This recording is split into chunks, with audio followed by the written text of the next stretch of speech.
My wife is usually an angel of a woman, but has recently gotten into a friendship with a woman whom I personally believe is a bad influence on her, not in a patronizing way, more of a lay down with dogs, get up with fleas type of situation. I never said anything about her childishness or her very radical misandry, because frankly it doesn't affect me. Until it did. A few months ago my wife began pressuring me to do more around the house. Before I get an instanutta.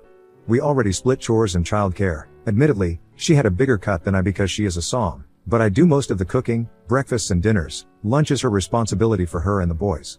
I take out the garbage and I do laundry, and I deep clean the bathrooms once a week. I do also help with our boys' homework and such. She insists that I am not doing enough and that I should be doing more around the house. I tried having discussions with her asking what she expected from me, namely all chores and child rearing should be my duty it seems, and for months it seemed to be going nowhere. She used the D word more than once when speaking on this, which felt manipulative. It boiled over when we were out with friends one night, and she began talking about how I never helped out and how I use her as a house slave, her words. I will admit I saw red. This next part is where I may be the asshole. I didn't say anything that night, but the next day I asked my boss to be given reduced hours for the next little bit, due to stress. And I took over everything in the house. I cooked breakfast, and made lunch for the boys before I drove them to school. I cleaned the house top to bottom. I did every dish we had twice and so on. My wife was blindingly happy, and bragged to her friend that she finally had me worn in. She didn't lift a finger for around a month. Then she began asking why we never went on dates anymore and complaining that she wanted to get her nails done as they were growing in. I explained that I had to take that out of our budget so we could continue to afford everything else, but we could absolutely have a movie night in, and I could paint her nails for her. She was unhappy with that solution, so I asked her if she would want to get a part-time job to pay for either luxuries. You would have thought I asked if she wanted to join a cult. She then asked if I could just pick up more shifts at work to cover her other expenses, and use the phrase be a man. Which I found more than a little insulting. I then asked her if she would be willing to go back to splitting the chores and such. Which is when she began to catch on that the two were related. She yelled at me that I was being a manipulative asshole for doing this and even claimed it was financial a word. I stood strong for a while, but now I am questioning my methods, because even I feel what I did was a bit underhanded. So Ida? Relevant comments. Why are you still with her when she treats you like that? I love her. With everything I got. She's an excellent mother, and honestly before she met this friend we were both blissfully happy to the best of my knowledge. How did she suddenly notice that she wasn't getting her nails done or going out on dates? Did you block the credit card from everything but the grocery store? No, for one she has her own card, though we do only have one bank account. I set her nail and hair appointments, because she hates making phone calls, and she asked why I didn't take her out anymore. She could have spent from the card without saying anything I suppose, but upon budgeting we would have been in trouble if 300 plus was gone from a night out with friends. More about his wife and their relationship.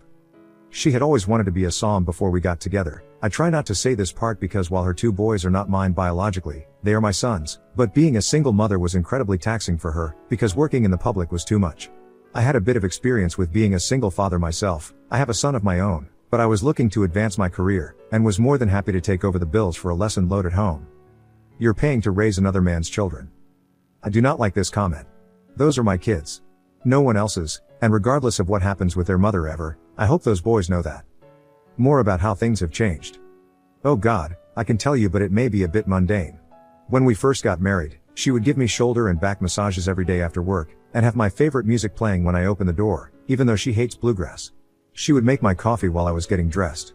She made sure to pick up extra crunchy peanut butter from the store even though I'm the only person who likes it. We would have movie night twice a week with the kids and a date night to ourselves once a week. I have always had trouble sleeping, and I don't want to take pills for it, so she always had the bed ready for me, a heating pad already turned on, and my pajamas on the bed. She would run her fingers through my hair until I fell asleep, and would wake me up herself instead of the alarm because she knew it put me in a better mood. None of which I asked for. She's a good wife and wanted to because she knew that that's what I liked, and she did it. She hasn't done a 180, some of this is still true, AF least it was until I cut down my hours, that was really when she stopped doing anything at all. And right now she's pissed so I'm on the couch.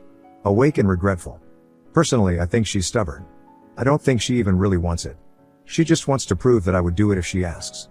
She has a troubled history with men, and that's why I tend to be forgiving when things do happen.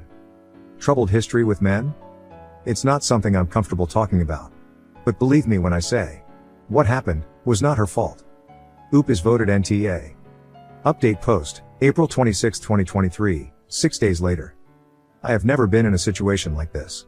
I am a former addict myself, but I didn't have children then. See my last post for more clarification. Editor's note: I tried several different engines and search tactics, but couldn't find any other last post besides the Ida one, but the gist of it is that my wife and I recently had a blowout argument where she admitted to using 2 substances for several months, and has agreed to get checked into rehab, which we are currently setting up now. How the hell do I bring this up to them, without them being judgmental or hateful to their mother? Or worse, falling into the same mental space I am in? I don't want to lie to them, which is what my wife wants, but I am failing to see an alternative that won't destroy them or the respect they have for their mother. I am swimming blind here, and I have barely slept since this all came out. Any and all advice is appreciated. Thank you in advance. Relevant comments. I think it depends. What was she taking? Klonopin and Adipex that she was buying from her friend. She also admitted to having tried coke and several other prescription narcotics, but those were the only 2 she did often. Was this the friend that turned her on to radical misandry? Yes. Though it's come to light that it wasn't misandry she was being taught but flagrant drug usage. I have told her that she goes no contact with this friend or else she will be facing divorce along with everything else. How old are the kids? 9, 12, and 14. Update post 2, April 30th 2023, 10 days from OG post. See my profile for details. But I was driving my wife to the rehabilitation center we decided on. On the way she was screaming at me. About how she can't believe I'm humiliating her like this, explaining what was happening to the boys, and making her message her dealer/friend that they would not be hanging out or using together anymore. About how she doesn't want to go, and that I am a controlling monster, and how threatening her with divorce and taking primary custody of the boys was too far and I was insane, and I just took it, and took it and took it, until I just couldn't. And I screamed at her. I screamed that the woman I met would have rather died than had a pillhead junkie around her sons, and how she disgusted me, and that I don't know if she knew how much I was considering leaving her, not because of the addiction but the way she was fucking acting, like she hadn't brought drugs into our home. Around me, a former addict myself, and around our boys. That I am beginning to hate her for doing that. That she was becoming exactly what she always cried about her mother being, and that she was lucky I was here to see it before what happened to her goddamn sons. It makes me sick to say, but watching it sink in just how far she had spiraled felt good. Watching her realize that her actions have consequences was nice. She yelled a few more times, that I was an abusive asshole, or whatever, but she was still crying, so I felt her heart wasn't in it. I plan on speaking to a lawyer. I don't want to divorce her, but I don't know how healthy our relationship could possibly be after this. I know yelling like that was wrong, but I don't feel bad. And that is the part that makes me think that maybe I shouldn't be married to her anymore. For her sake and my own. I don't know what else to do, and I'm so pissed that she detonated C4 in every bit of our life. Relevant comments. I believe I'm going to have to divorce her. And it's wrecking me. I don't want to. I still love her, but I don't know if I trust myself around her, and also not to use myself. I have been closer to relapsing this week than I ever have been. Update post 3, May 12, 2023, 12 days from last post, 3 weeks from first post. Before you read, please know this is a vent post. I normally would never be like this, but I am beyond okay and need to get this poison out of my head before I go anywhere else with it. She was fucking cheating. The drug dealing friend sent me fucking videos of her dancing and grinding on this ugly hick looking bastard. I am goddamn destroyed. The boys are staying with my mother for a few days, and I'm taking the next week off work. I am so done. I have never been so angry in my goddamn life. She was so goddamn smug sending it, in case you don't realize you're replaceable to her. Well, the free ride stops here. I hope she can get on Medicaid for her Suboxone LMFAO. I'm done. I saved the video immediately and I'm going to see a lawyer ASAP. I can't tell anyone yet because I want to do this shit right. Thankful as fuck my parents insisted on a prenup with what I at the time thought was an inhumane cheating clause. Never been cheated on before and I feel like tearing my goddamned hair out. I genuinely never thought she would turn out to be such a scummy piece of shit. I cannot handle this. I am not physically able to handle this. I haven't been able to keep food down and I drank for the first time in over a decade last night. Then I woke up and had to pour the rest down the drain because I am about to spiral, and my boys don't need both mom and dad in rehab right now. I am so close to losing my goddamn mind. Also, believe what you want, but stop sending me private messages about how I should take down the posts or that posting about my personal relationship with my wife is wrong, please. Leave me be, it will not work. This is the only place I can talk about this shit. Editor's note, Oop clarifies the kid situation / who is related to who. 2 of my 3 sons are stepsons, but I adopted them. They never had a father due to their bio dad being an absolute piece of shit. My biological son is the youngest and was born to a girlfriend who is not in the picture and doesn't want to be. My sons are 9, 12, and 14. She had 2 jobs when I met her, though they were both shit jobs, and I had been looking into finding her a better one. When it comes to the dealer, she was getting the drugs from her friend who is a woman, and a few of the men who she cheated with. Update post 4, July 19, 2023, 3 months from OG post. You can read my other posts for more context on what happened to get here, if you like, but the short of it is, I was blind to my wife's addiction until she admitted it, and went to rehab. While she was in rehab, I was sent evidence that she had been cheating, often, and with more than one person. I have been working on filing for divorce, while she's in rehab, not just for the cheating, but because with that on top of everything else, and myself nearly sinking back into my own addiction due to the stress of the situation, I couldn't stand to even think of her anymore, and there's no healthy relationship that has room for that mindset. I honestly didn't want to be in a room with her again, to try mediation or counseling due to the fact that the last time I was alone with her I raised my voice, and at the time even felt she deserved it. I of course now know that me doing that was terrible, and could be considered abuse, yet another reason I should not be in a relationship with this woman. I moved all of her belongings to our guest room, minus the pills I found hidden in her beside table. I took pictures of those in their hiding spot then flushed them. I also removed her from my bank account and credit cards. I spoke to my boys, explaining the situation without demonizing their mother to the best of my ability, and they seemed to understand I have no intention of abandoning them, and blood or not, they were my sons. Then she came home. The boys were, and still are away at camp, a birthday present paid for by my mother. She was quiet. Eyes on the ground after the moment I picked her up at the facility all the way home. Once we got home, I led her to the guest room silently, and she didn't take it well, crying before she could even take the first step. Throughout the next couple weeks, I let her get settled, and though I stayed carefully neutral, I know she could tell something was coming, but I wanted to be as fair as possible, and try to let her get used to being out before I said anything, as that was one thing I myself hated about when I left rehab. Everything was flying at me so fast, I didn't have time to breathe. Finally, I asked her to sit on the couch and I began explaining to her that I do not believe I can continue being married to her, and that I want a divorce. I should have known her reaction was all wrong. She didn't say anything at all, she only nodded, and cried quietly as I spoke. I explained that I did not intend to hurt her, but I could not be married to her anymore, and that maybe both of us should focus on being the best parents we can be. I told her I had no intentions of kicking her out, and that because of our prenup the divorce should be cut and dry, and she should be safe to begin looking for employment now, and once she has a job I will help her find an apartment. At this, she stood and walked to her room. I let her, because I thought she must have been overwhelmed, and this talk could wait. She didn't come out at dinner time, and I weighed whether I should leave her alone or not. Eventually, I decided to knock on the door, and ask if she was hungry. Long story short, she had smuggled pills into my house somehow, or she had a stash I was unaware of, and had an overdose, and was dead for several minutes in the ambulance, and she's in a medically induced coma, because the doctors aren't sure exactly how much damage she's done to her brain, from what they've said. I feel like an absolute monster. Like I am the scum of the earth. Like I should have just said nothing. Like I should have just dealt with it. Just held it in, and stayed. I am responsible for this and it kills me. I may not have the same love for her as I did, but I do feel so very sorry for everything she's been through. It's killing me. I haven't told my sons yet, and I am debating waiting until they're back from camp, so they can have a little more time without this on their minds on top of everything else. I am sorry for the grammar and such, I don't have the energy to edit this, but wanted to get this off my chest. Relevant comments. Where's her family? Not my story to tell, but she doesn't have much family alive, and the ones who she's no contact with. She has other friends, but I don't know which ones were enabling. They all know what's going on. I messaged all her friends, except the dealer, though she knows now I know from messages she sent me.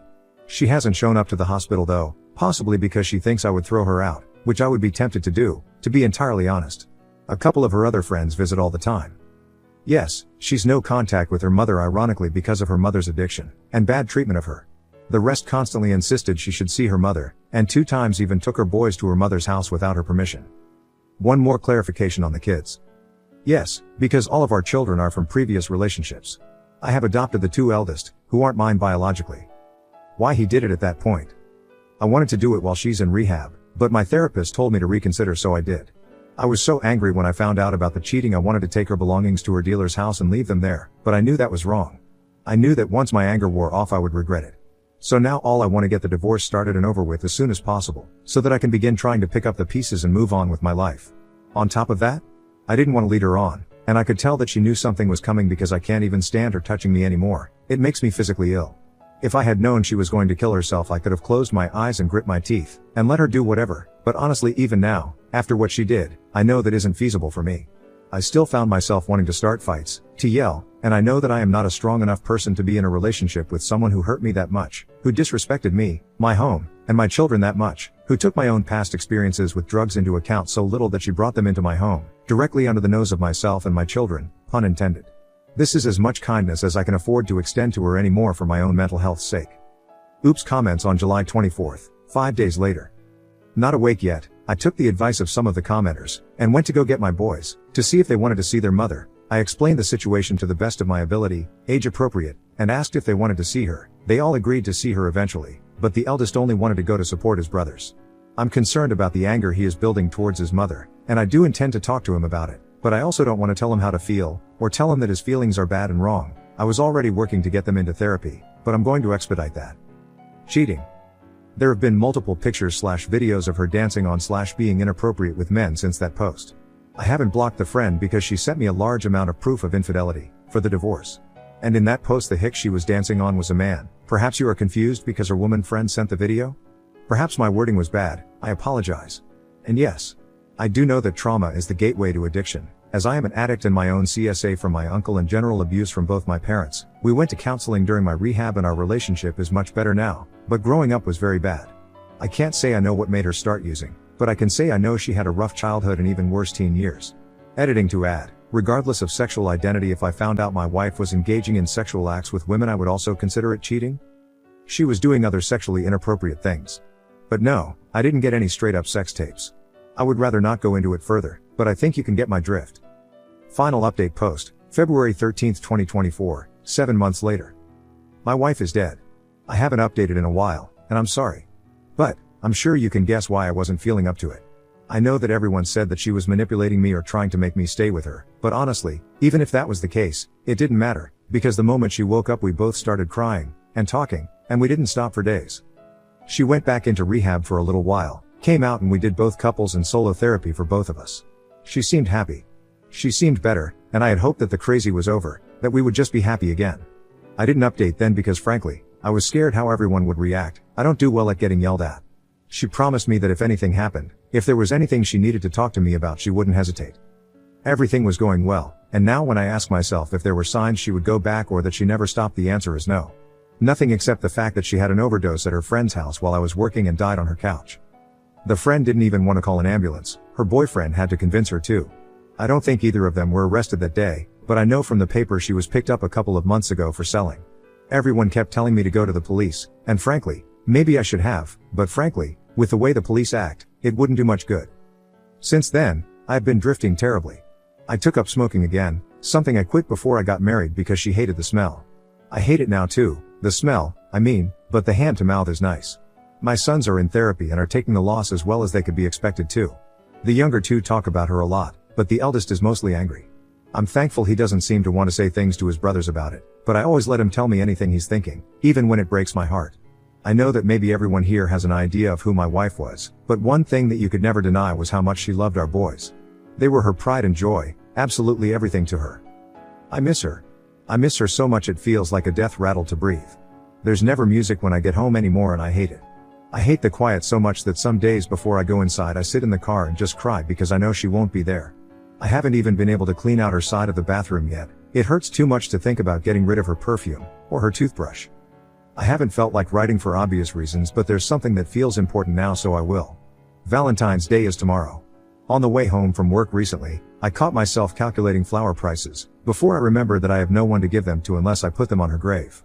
I remember being pissed off at how expensive roses were getting, and now that seems so silly. I just wanted to say, if you have someone you love, please cherish them.